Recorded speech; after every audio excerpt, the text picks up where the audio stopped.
They're making things look easy, and now with the win, it extends Real Madrid's win streak to 6 in the league. So this is actually the best start for a new manager starting the new season with Xabi Alonso. Wow. So very impressive for them. And guys, we spoke yesterday with Phil Kitramalides about giving the props to what Xabi Alonso has been able to do with this Real Madrid team, managing the personalities, managing injuries. I mean, with what he's been able to do so far, it's been extremely impressive. It is exactly what we would want from a Xabi Alonso's start, because you knew he was going to come in and add structure, discipline, a certain level of intensity.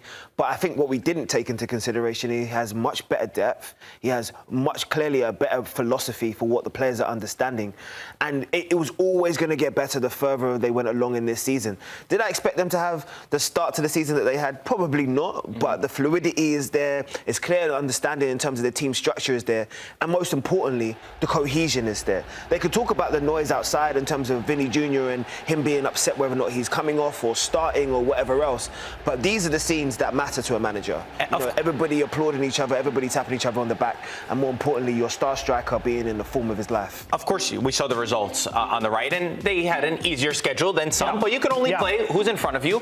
And I have to say, the concerns I had last year about this Real Madrid side were defensively. And so far, they're not even conceding many chances.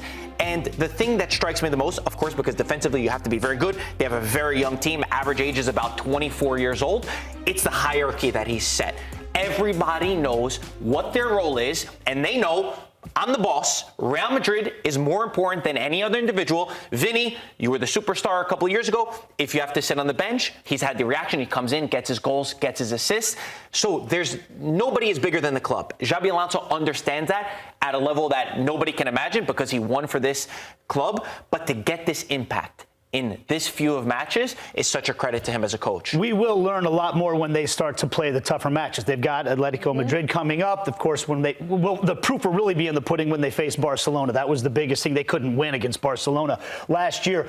But the mentality part is the most important part. He's got to win that dressing room over first and foremost before anything else happens.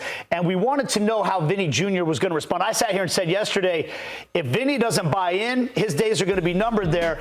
What a response this was. And this shows that he does have a buy-in, at least a response in a positive way. And he showed Vinny Jr., even though you were mad that you came off the other day, put the captain's band on you. Another thing we learned in this match, guys, is how he's going to work things out when Bellingham comes back in. We saw him move Güler out over to the right-hand side. He's going to have to manage egos who want to be on the pitch. You want your strikers to win, and attacking players to want to be on the pitch, to have that optimism to think, I'm about to score. How can you be taking me off right now? But it's hard to manage these egos. Real Madrid were petulant last year. They were they were griping at the refs all the time. I know they're still kind of doing that as a club, but they were griping at the refs all the time. They were getting needless red cards. They were not cohesive as a unit. That was the number one job for Alonso, and so far it looks like he's getting it right. I'm just interested to see how they respond to their first bit of adversity. Yeah. That's going to really tell me in terms of... Marseille game wasn't easy for them. No, it wasn't. It wasn't. But the man management of Xabi Alonso has never been questioned. You don't create an invincible season unless you've got some sort of high-quality man management in terms of the personalities. We know it's a completely different level when you go to Real Madrid, and naturally different type of ego, different personalities, and of course probably better quality of players if we're being honest too. But it seems that those skills are still transferable. He seems like he still can get the philosophy across, and I think he set certain guidelines and certain hard lines that these players seem to be adhering to right now. The question marks only become the second that you have your first defeat or your massive setback or you lose one of those big games that Nate alluded to. How does your team then respond in terms of your philosophy then? Do you think that Xabi Alonso has his starting 11 set by this point, or do you think we'll start to maybe see some more changes? I think we have a sense of it, but it's been 7 matches and 7 different starting 11s. So I think that's a good thing. We know. I can't sit here and say, oh, we don't know who's going to play. You know Mbappe is going to be playing. But you don't know everybody around him. You don't know the formation that they're going to play. The big thing with Xabi Alonso was also the buy-in, getting every single player to do the defensive work. It seems like he's gotten that from Mbappe because Mbappe is the best player in the world, and you need to make him feel wanted. So he's put a good incentive structure within this squad. And the real test, the first test, I guess, after Marseille will be Atlético Madrid. And Atlético Madrid, that is struggling, that only has one win, that's having the issues with Julian Alvarez, who gets benched in the 60th minute, and he's sitting on the bench saying, siempre a me, it's always me that has to come sit down. They're conceding a lot of chances, but that's still a derby. That's still a match that could turn their season around, and it's going to be more of a battle and a fight more than just the tactics on the pitch. So we'll see a different side of the Real Madrid team. The only thing we haven't seen is he hasn't had his full complement of players yet. So we did get a little window into it when Bellingham came into the match yesterday, because you wonder, how does Güler fit when Bellingham's on the pitch? He moved him over to the right-hand side.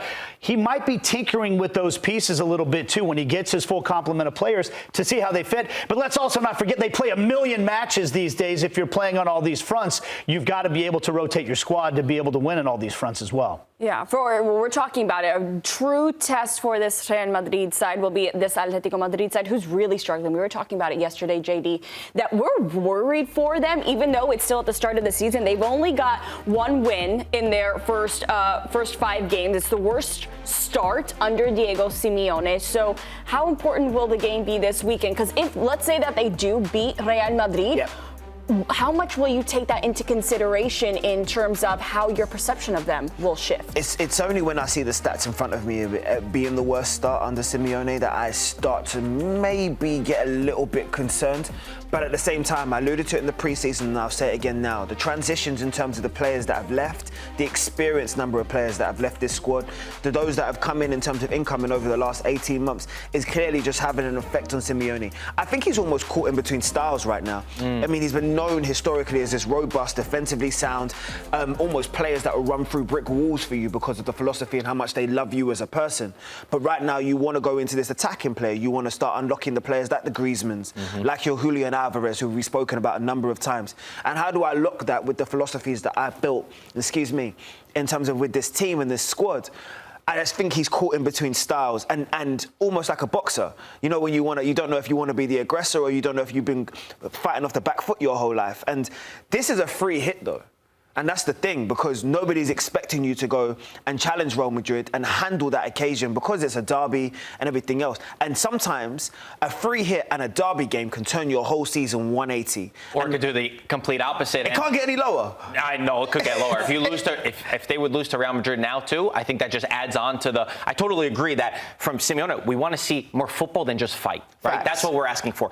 They spent 380 million in the last 2 seasons.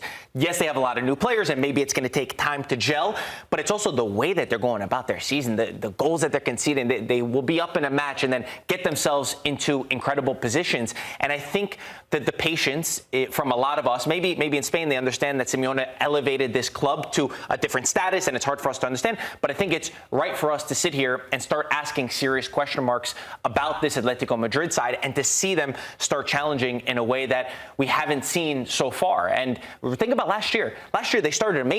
And then they fell apart in like March, towards the end, right? Yeah. Towards the middle end of the season. That's where things fell apart. Like, that's not good enough. We need to see an Atlético Madrid side that can also sustain a long period of time. At the same time, I think this is when Simeone's at his best. When his team is down, we talked about how do you respond to adversity before. This is the man that dresses in all black. This is a man who, if you want to use that boxing analogy, if he's lost on the first 5 rounds, on the card, he knows he's got to come out swinging.